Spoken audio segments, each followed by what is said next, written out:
Hi guys, it's Michelle and today's video is going to be another true crime video. This one is pretty insane to say the least. Like, it is probably one of the more creepier cases that I have ever heard. It is a story of the real life corpse bride. So this story starts with a man named Carl Tanzler. He was born in Germany on February 8th of 1877. Carl Tanzler grew up in Germany, but he later moved to Florida, specifically a place called Zephyr Hills, not too far from me. Don't like that. Before Carl Tanzler moved here, he was married to a woman named Doris Schaefer and they had 2 kids together. And Carl moved there first and he met up with like his sister, and then the whole family eventually followed. So in 1927, Carl took a job in Key West at the U.S. Marine Hospital. So he was a radiology technician. So he did like x-rays and stuff. He basically left his family in Zephyr Hills behind and went under the name of Carl von Kossel. 1920s, so it was really confusing whether or not he had, you know, the proper education to be a radiologist. I did it anyways, so yeah. But nonetheless, this was his new job in Key West, quite a bit far from his family, really. Carl was a bit odd.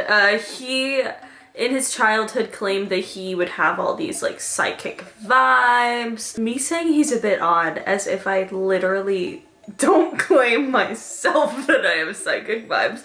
Okay, basically sometime during his childhood he was visiting Italy and he claims that he was visited by one of his dead ancestors, a woman named Countess Anna Constantia von Kossel, who revealed the face of his true love, or what would be his true love, to him as a young boy. And it was this like dark-haired woman who the ancestor claimed like, hey, this is going to be the future love of your life and you will meet her in the future.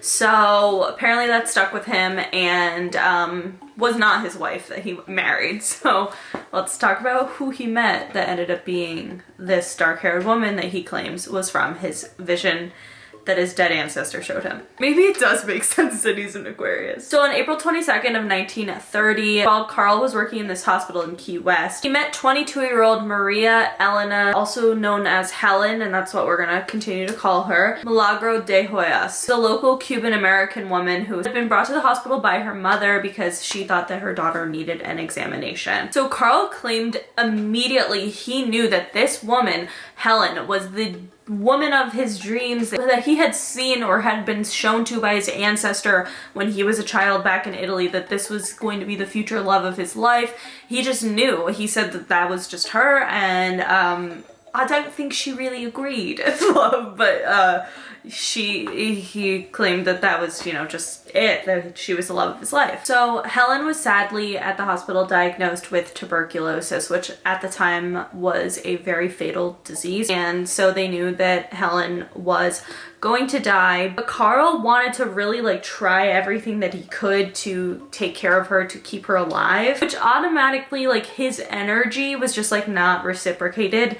I feel like obviously she was like dying. I don't think that like her thought process was like, let me get with this 65-year-old. I mean, maybe, I don't know. Well, actually, no, according to everyone around her, no, she was not vibing. But Carl was just so in love with Helen and she was nice to him and they were like kind of friendly, I guess. But like I said, it was not reciprocated. So during Helen's stay in the hospital, Carl was like showering her with presents, and also, even though he was just a radiology tech, not a doctor, he would like go home and like construct these like different medicines that were supposed to, you know, try to help cure her. Like, he really wanted to try to help cure her. I mean, which is nice, but like I said, she was not vibing. So like I said, he tried to cure her with this like self-professed medical knowledge that he didn't have, and he said he used several like homemade medicines, different, you know, x-ray technology that he made up. I don't know. Like, he like brought all this electrical equipment, this medicine, all this stuff from his house, which I would have been like, girl, relax. Like, I don't know. Unfortunately, Helen passed away from tuberculosis on October 25th of 1931. Now that I'm looking at those dates, I don't know how fast I thought tuberculosis would kill you, but I thought like, I didn't think like over a year. It's like almost 2 years that she was just in the hospital. Oh my gosh, poor girl. That's horrible. She had to deal with his shit for that long. Me getting scared he's gonna come haunt me. He like died in Florida too. Carl was, you know, very generous. He even paid for her funeral with her family's permission, even paid for the construction of an above-ground mausoleum at the Key West Cemetery, which he visited almost every single night. Like I said, a little bit creepy, but it gets worse. So in April of 1933, Carl crept into the mausoleum. He would normally sit by Helen's grave and he would like serenade her with like her favorite Spanish song. So he claims that she would come to him in like visions in the same way that his ancestor did when he was younger. And he claimed that she would tell him to take her from the grave, which unfortunately this day in April of 1933, he did. Carl brought Helen's body home to his house and he replaced her eyes with glass eyes. As her skin decomposed, he would replace her skin with silk cloth and dipped in wax. He got her a wig and he like filled her body with rags because of, so it would like keep its original shape because obviously it was decomposing. He like would dress her up in clothes and jewelry and spray like a lot of perfumed and disinfectant on the body because obviously it is a decaying body. He kept the body like in his bed like next to him, and that just like, oh my gosh, I just literally got the chills. It's so fucking creepy. Like I don't know what else to say other than that's just really creepy and horrifying and so messed up for this poor woman. So here's where it's so confusing to me because I like cannot believe that this actually happened.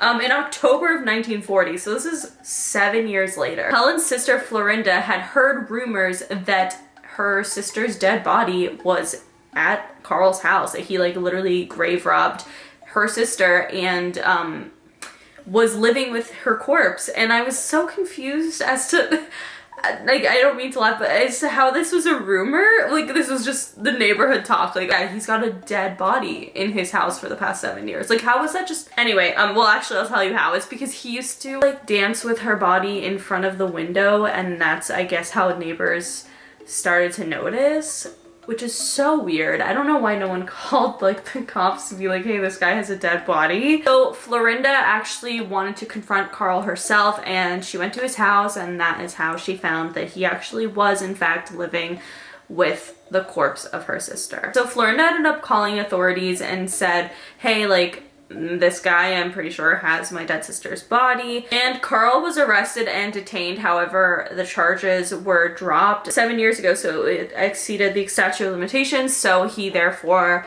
was let off scot-free for robbing a grave and keeping a corpse and living with a corpse for 7 years. And I know this was like the 1940s, so I mean, it's probably just was different, but that's just insane. So in 1940, after he didn't get arrested and was able to go home, he decided to actually move to Pasco County, Florida, which is uncomfortably close to Tampa. And the weirdest part is apparently his wife Doris, like from the original, like his OG girl, literally helped him in his later years, even though he still had in his new home in Pasco County a wax figure version of Helen. Obviously, of course, when the police found out that he was, you know, living with this dead body, they obviously, you know, reburied Helen. He literally made a wax figure version. Still, nonetheless, his wife Doris was like, yeah, I'm still gonna help him in his final days, which to me is pretty crazy because he literally still was living with this life-size version of this wax figure of a woman who he was in love with, who didn't like him, then she died, and then he literally robbed her grave. Like, he literally stole her body. And his wife was just like, you know, ups and downs. So Carl ended up living with this life-size wax figure version of Helen until the day that he died when he was 75 years old on July 3rd of 1952. That's how the story ends, I guess. I don't even know how to end a video like that because it's just like, I just think this is one of the craziest stories that I've ever heard.